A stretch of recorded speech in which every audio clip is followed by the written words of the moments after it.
ஏன்யா நேத்து மேட்ச்ல நீங்க தோத்து நீங்க வெளியே போனது மட்டும் இல்லாம எங்களையும் சேர்ந்து வெளியே தள்ளிட்டு போற மாதிரி பண்ணிட்டீங்களே. இப்படி வந்து பாகிஸ்தான் ஸ்ரீலங்கா பார்த்து சொல்ற மாதிரி தான் இப்போ உள்ள நிலைமை வந்து இருக்குங்க. இன்னைக்கு நம்ம வீடியோல இந்த ஒரு விஷயத்த பத்தி தான் வந்து பார்க்க போறோம்.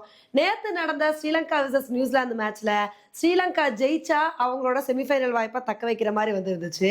ஆனா ஸ்ரீலங்கா நியூசிலாந்து கிட்ட வந்து தோத்துட்டாங்க. இதனால வந்து அவங்க மொதல் டீமா வந்து வெளியே போயிட்டாங்க. இப்ப ஸ்ரீலங்கா தோத்தனால, மோசமா தோத்தனால இப்ப பாகிஸ்தானுக்கும் ஒரு பெரிய சிக்கல் வந்து உருவாயிருக்கு. இத வந்து சொன்ன உடனே ஒரு சில பேர் கேட்கலாம், எப்பா ஸ்ரீலங்கா தோத்தா அதனால பாதிப்பு அவங்களுக்கு தான், இதனால பாகிஸ்தானுக்கு என்ன பாதிப்பு அப்படின்னு தானே வந்து கேக்குறீங்க. இப்ப பாகிஸ்தான் வந்து செமிஃபைனலுக்கு போகணும் அப்படின்னா அடுத்து வந்து ஸ்ரீலங்கா வந்து வீழ்த்தணும். அதே மாதிரி பாகிஸ்தான் செமிஃபைனலுக்கு போகணும் அப்படின்னா நியூசிலாந்து வந்து இங்கிலாந்து கிட்ட தோக்கணும்.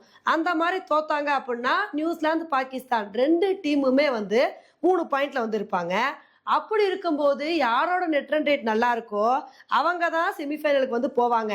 அந்த வகையில இப்ப நியூசிலாந்துக்கும் பாகிஸ்தானுக்கும் 70 ரன் டிஃபரன்ஸ் வந்து இருக்கு. இப்ப இதனாலதான் பாகிஸ்தான் ஃபேன்ஸ் ஸ்ரீலங்காவை பயங்கரமா விமர்சனம் பண்ணிட்டு வந்துட்டு இருக்காங்க.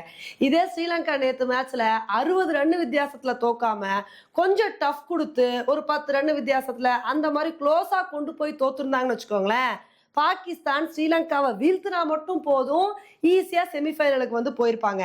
ஆனா இப்ப பாகிஸ்தானுக்கு என்ன சுச்சுவேஷன் உருவாயிருக்கு அப்படின்னா, நியூசிலாந்து விசஸ் இங்கிலாந்து மேட்ச்ல நியூசிலாந்து இங்கிலாந்து கிட்ட எப்படி தோக்குறாங்களோ அதுக்கு தகுந்தாப்புல இப்ப ஸ்ரீலங்காவை பாகிஸ்தான் வீழ்த்த வேண்டிய சுச்சுவேஷன் வந்து உருவாயிருக்குங்க.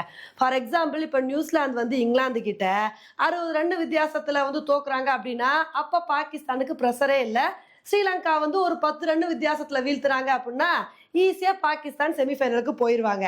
இப்ப இதே வந்து நியூசிலாந்து இங்கிலாந்து கிட்ட ஒரு 10 ரன் வித்தியாசத்துல ரொம்ப க்ளோஸா போய் தோக்குறாங்கன்னு வச்சுக்கோங்களேன், அப்ப வந்து பாகிஸ்தான் ஸ்ரீலங்காவை பெரிய ரன் வித்தியாசத்துல வந்து வீழ்த்தணும்.